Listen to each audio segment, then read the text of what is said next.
अस्सलाम वालेकुम नाज़रीन इकराम, आज मैं आपको अरबों की दुनिया से एक ऐसे ताजर से मुतारफ़ करवाने वाला हूँ। इस ताजर ने अपनी तर्ज की एक अजीब तजारत की है। वाक़या कुछ इस तरह हुआ कि ये अरब का वाक़या है। एक खातून थी, बेचारी गरीब थी। मेरा ख्याल है उसके खामद मौजूद नहीं होंगे, या होंगे तो बहुत कमज़ोर हैसियत के हामिल होंगे मुआशी एतबार से। उसके बेटे को एक ऐसी बीमारी लाहक हो गई कि जिसका इलाज बहुत महंगा था। अब आप अंदाज़ा कर सकते हैं कि एक माँ के लिए सबसे उसकी कोई कीमती मता हो सकती है तो वो उसकी औलाद होती है। अब जब उसका तखमीना लगवाया गया तो काफ़ी ज़्यादा उसके अखराजात बने। ये मजबूर, ममता से मजबूर इस खातून ने अपनी औलाद के लिए अपना घर बेच दिया और उसने सोचा कि गुजारा कर लूँगी, लेकिन बच्चे की सेहत मेरे लिए अजीज़ है।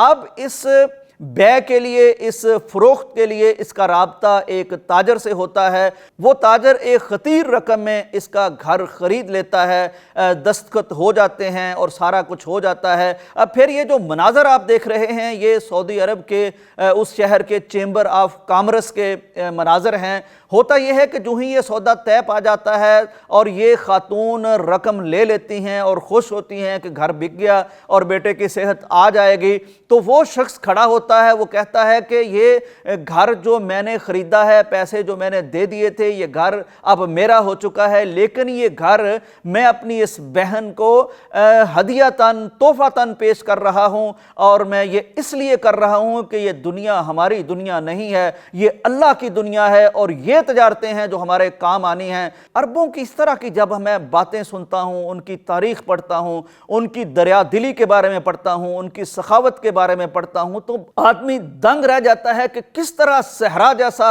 वसी इनका सीना है, समंदर जैसी डेप्थ है इनमें, और अल्लाह से इनका कैसा ताल्लुक़ है। हमारे यहाँ एक अजीब मंजर हम देखते हैं कि जब इस तरह का कोई मजबूर, लाचार शख्स हमें मिल जाए तो हम लोगों को बताते हैं कि जनाब ये घर तो है 10 करोड़ का, लेकिन चूंकि बंदा बड़ा मजबूर है इसलिए 7 करोड़ में दे रहा है। हम उसकी इस तरह की मजबूरी से फ़ायदा उठाते हैं और ज़रा हमारा ज़मीर हमें मुलामत नहीं करता। लेकिन कुछ इस तरह के भी अल्लाह के बंदे होते हैं जो दूसरों की मजबूरी से फ़ायदा क्या उठाना, वो उनके साथ इस तरह से खड़े हो जाते हैं कि पूरे का पूरा घर डोनेट कर देते हैं।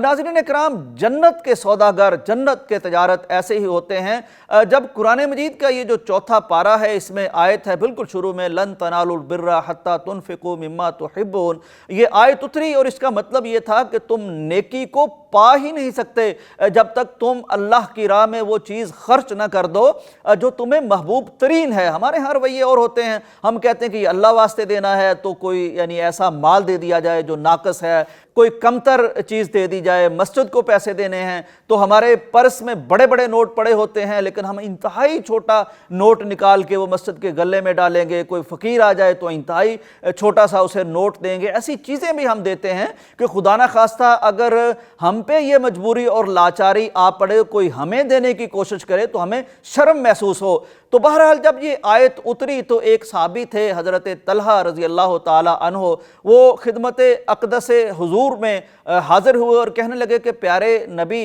मैंने ये आयत तो पढ़ ली है, तो अब मैं नेकी को पाना चाहता हूँ। चुनांचे ये बहुत अंसार में से मालदार तरीन सहाबी थे, कहने लगे कि मेरे नज़दीक मेरी जो सबसे बेहतरीन जायदाद है, सबसे बेहतरीन प्रॉपर्टी है, वो मेरा बाग है जिसका नाम था बैरुहा का बाग। ये बिल्कुल मस्जिद नबवी के सामने था। क्या ठंडे इसके साए थे, ठंडे चश्मे इसमें मौजूद थे और बेशतर औकात नबी कायनात सल्लल्लाहु अलैहि वसल्लम को जब फुर्सत मिलती तो आप इस बाग में तशरीफ़ ले जाते, यहाँ आप आराम भी फरमाते, यहाँ के ठंडे चश्मों का पानी भी पीते।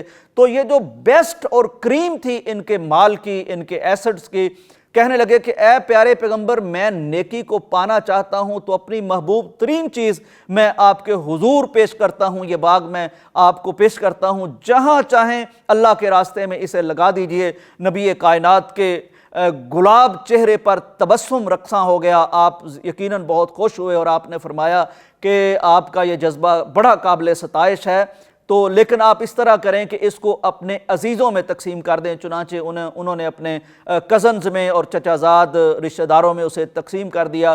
ناظرین کرام، ایک اور بہت بڑا سبق یہ بھی ہمیں سیکھنا ہے کہ ہم جب بھی خیرات کرتے ہیں، ڈونیشن دیتے ہیں، تو ہم اکثر اپنے محتاج، غریب، ضرورت مند رشتہ داروں کو نظر انداز کر دیتے ہیں، حالانکہ رشتہ داروں کو دینے کا دوہرا اجر ہے۔ اس میں ایک تو آپ کی ڈونیشن کا ثواب ملتا ہے، دوسرا یعنی اپنی عزیز داری کو پالنے کا اور صلہ رحمی کا بھی ثواب ملتا ہے۔ تو آئیے اللہ سے دعا کرتے ہیں اللہ تبارک و تعالیٰ نے جن کو دے رکھا ہے انہیں دینے کا بھی حوصلہ عطا فرمائے، اور ہم اس طرح سے اپنے ضرورت مندوں کو، محتاجوں کو دیں کہ جب ایک سخی کے در سے کوئی کچھ لے کے لوٹے تو پھر زندگی بھر اسے کسی کے آگے ہاتھ پھیلانے کی ضرورت محسوس نہ ہو۔ یہ جو ہمارے ہاں طریقہ چلتا ہے کہ ہم اپنی زکوٰۃ کو اس طرح سے بانٹتے ہیں کہ نہ مفلسی ختم ہوتی ہے، نہ غربت ختم ہوتی ہے، اس کا کیا اچھا طریقہ ہو کہ زکوٰۃ بھی ہم دیں تو اس طرح سے دیں کہ ایک دفعہ ایک شخص کو اپنے پاؤں پر کھڑا کر دیں، اسے زندگی بھر زکوٰۃ دینے کی ضرورت محسوس نہ ہو، بلکہ آئندہ وہ زکوٰۃ دینے والا بن جائے، لینے والا نہ رہے، دینے والا بن جائے۔ اور زکوٰۃ کے علاوہ بھی ہم جب کچھ ڈونیشن دیں تو اس طرح سے دیں کہ ہمارے ہاں لینے والے کو ہم مالا مال کر دیں، نواز دیں، اس کی ضرورت پوری ہو جائے۔ ناظرین اکرام، اس طرح کی مثالیں عرب دنیا سے تو ہمیں ملتی ہیں کہ وہ 100 اونٹ کی سخاوت کر دیا کرتے تھے، وہ کئی اونٹ بھر کے کھجوروں کی سخاوت کر دیا کرتے تھے، وہ گھر ڈونیٹ کر دیا کرتے تھے، وہ باغ ڈونیٹ کر دیا کرتے تھے۔ لیکن ہمارے ہاں میں دعا کرتا ہوں اور میں امید کرتا ہوں کہ ہمارے ہاں کے جو ارب پتی ہیں، کروڑ پتی ہیں، جو دے سکتے ہیں، وہ بھی اس طرح سے اللہ کے راستے میں دیں کہ اللہ بھی خوش ہو جائے اور جس کو دیا جا رہا ہے وہ بھی خوش ہو جائے۔ اجازت دیجیے، اللہ حافظ۔